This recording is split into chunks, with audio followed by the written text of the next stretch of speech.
Stop making quotes that Suck. when you can make quotes that look like this. We're gonna open a blank present.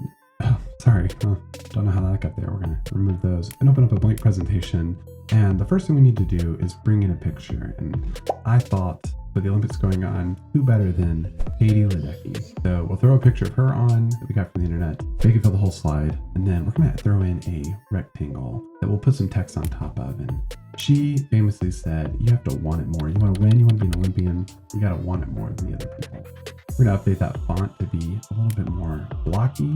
We're gonna move it so it's just touching the upper end of that rectangle. This will make it so it blends into the water well. We're gonna duplicate that and then select both. I'm gonna shape format, merge shapes, subtract to take those words out of it. Next, we're gonna do a gradient fill, and the gradient is actually gonna be transparency. So we're gonna make both the same color, and we're just gonna change the transparency of that top one so it looks like it's blending into the water. But now you can't see it, so to fix that, we're gonna throw in a shadow and we're gonna drop that transparency down, increase that blur so it pops a little bit more. Lastly, we just gotta say, hey, who said this? And it was Katie Ledecky, and we'll do the same thing. We have to cut that out using the merge shape subtract. Now we're just gonna add a little bit of dynamic movement to the slide by duplicating it, changing the image, and moving stuff down before we morph it. Get an effect that looks a little bit like this. The second one, we're going to do something kind of similar, but we're going to take the rectangle, we're going to move it over to the side. And I thought, who better to represent this? I want someone like coming at it, someone powerful. I mean, it's got to be LeBron James, right? So we're going to grab a picture of LeBron, throwing it down in black and white. We'll make that fill the whole width of the slide, and line it up. We'll change the alignment later. And he said you have to be able to accept failure to get better, and you probably format it that way. We're going to shrink that down and make it so it looks kind of nice. I think the two keywords here are failure and better, so we want to highlight those. We're going to make those a little bit bigger, and then a little bit later, we're going to throw on some color to make it really pop.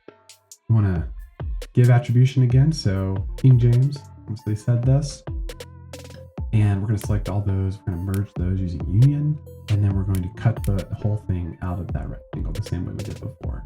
Apply a gradient, match that black and white, and this looks pretty good. We're going to do the same shadow so we can see it. But what would make it look even better is what I mentioned before, where we can add a pop of color. We're going to throw in a rectangle, and we're going to do purple and yellow. We're going to throw it behind that word and then shrink it down to fit. We're going to copy that and do the same thing with better to make it really stand out. We're going to group all those together so they'll move as one unit.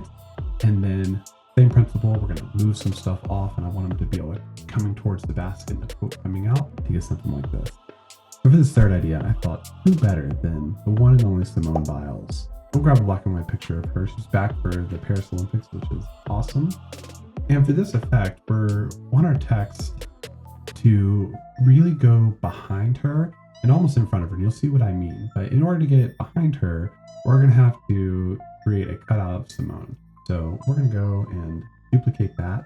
And now I have a whole video on how to remove a background. So I'll just link it here and you get to watch a time lapse. Pro tip. Don't cut backgrounds out of black and white pictures because it's super annoying. You have to go and it takes a while. So wouldn't recommend it. But we did it. We have a cutout picture of Simone and we're going to paste that on top of our original. So now we have the Simone sandwich where our text can float between it. That looks pretty good. For the effect we're going for, we're going to duplicate that text. And we're going to have a background text and a foreground text. Background is going to be normal, but the foreground, we're going to actually remove that fill. We're going to add the outline, and we're going to increase the width of that outline to create an effect that is really dynamic looking like this. And we can move this anywhere we want on the picture, and it will apply this, which I think is really cool. Now we just have to do the quote, and she has an awesome tattoo that's in reference to a poem by Maya Angelou called Still I Rise, and I think it's super fitting with her return to the Paris Olympics. We'll make sure that's working like we want it to, and update that font to be something a little more feminine, a little more powerful, a little less blocky.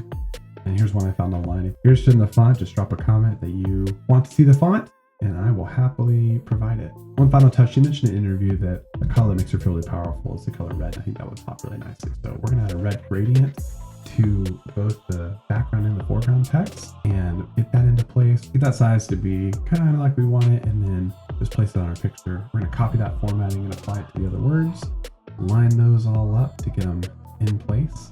And then rather than morph this time, we're going to use the animate pane. So put animations fly in. For that first letter, we want to come in from the left side, and looks pretty good. We're going to fine tune it. We're going to make it so it starts with previous, and we're going to do smooth start and smooth end. And that duration, we're going to increase just a little bit so it's a little bit slower. That's what it looks like. We're going to apply those animations to both the other letters. We're going to change some of the settings like the direction, so you get something like this.